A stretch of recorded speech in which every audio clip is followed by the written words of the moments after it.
Make Better Wealth Decisions, a podcast that explores how financial advisors' blind spots can harm your investments. I'm your host, John DeGuy, a portfolio manager with Design Securities in Toronto. In this podcast, we'll provide advice on how you can achieve better outcomes by maximizing investments and minimizing taxes. Let's put our thinking caps on as we consciously decide to get smarter about our money. When we talk about making better wealth decisions, we usually talk about investing and what we can do to get better returns or to lower risk or to minimize taxes, or that sort of thing. Sometimes we talk about financial planning and what we can do to use government programs and split income and plan for what we should be doing for insurance or for, again, tax minimization. So those are the main things we usually talk about when we talk about making better wealth decisions.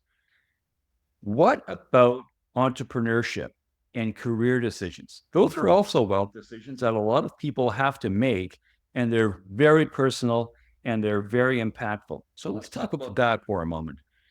People have to decide whether they will go the slow and steady route and be an employee, in which case we're talking about the things that we traditionally talk about. How do we build a portfolio? How do we make sure we have the right assets and the right programs and find ways to try to get our long-term goals met and have enough money to meet short-term goals along the way, versus a more, let's call it a swing for the fences approach, an entrepreneurial approach where you have to think about your career and what you can do to do something truly impactful and hopefully truly enjoyable, where you are the sort of person who makes decisions that will change the world, possibly. Things that make you feel like you're making a contribution to the wider society and make you feel as though you're not only hopefully making money, but also making a difference. When you have to make decisions about how you're going to pursue your career, you have to think about that dichotomy.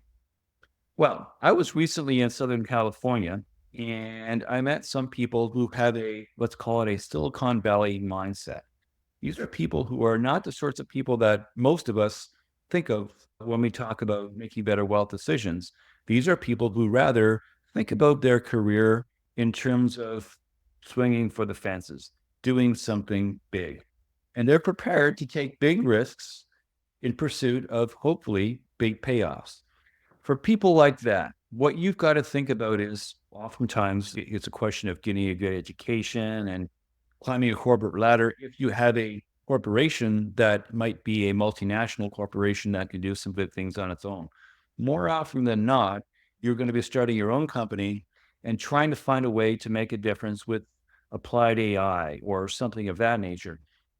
So when you build your network, you've got to think about who you can learn from, not just from school, but also from people who have been around the block a few times. There's an old saying that you should never let school get in the way of your getting a good education. People who are entrepreneurs are just naturally good networkers. They find people who have done things before, who can introduce them to other people who might be able to help them solve problems or meet other people again, who can help them find the funding, leverage the technology, find a way to unlock new markets, and find ways to grow exponentially, how to hopscotch other people by doing things that are perhaps somewhat less conventional, but nonetheless plausible because enough people do it. Think about how we went about making decisions for career advancement in the old days. We used to think about, say, Dale Carnegie and winning friends and influencing people. And it was all about looking people in the eye and having a firm handshake and remembering their name and the niceties of how to get ahead in the corporate world. And all those things remain true. But in the past 25 or 30 years, a new approach has been coming to the fore. I'm thinking of another author by the name of Michael Gerber, who wrote a book called The E-Myth. And his view is that a lot of people who engage in entrepreneurship, which is the E-Myth, do so when they're very good with some technical expertise and then have an entrepreneurial spasm without really realizing, oh my goodness, what have I gotten myself into? Because I've got to be the chief cook and bottle washer. I've got to worry about payroll and I've got to worry about regulatory filings and I've got to worry about all manner of different things that I never had to worry about when I was just a cog in a bigger wheel. Not everyone has what it takes to do those sorts of things. Now, What I am here to tell you is I'm not saying that you should do it or that you shouldn't. I am saying that as you make these wealth decisions for yourself, for your own benefit, different strokes work for different folks. We can be different. What you can do is follow your dreams, whatever they may be. But while you do it, make sure you know yourself. Not everyone is cut out to be an entrepreneur. But by the same token, if you think you've got what it takes, don't feel as though you need to hold back because your brother-in-law says you can't do it or because your parents said you never amount to anything. If you think you have what it takes and you believe that you can put in the hours and take the risks and go through whatever needs to be gone through in order to get what you want to get, by all means, feel free to make those kinds of wealth decisions as well. John DeGuy is a portfolio manager with Design Securities in Toronto. The views expressed in this program are not to be construed as specific advice.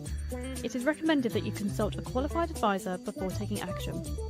His books, The Professional Financial Advisor 4, Stand Up to the Financial Services Industry, and Bullshift are available through Amazon and in bookstores throughout Canada. You can reach John at 647-STAND-UP. That's 647-782-6387 or at jdeguy@designedsecurities.ca.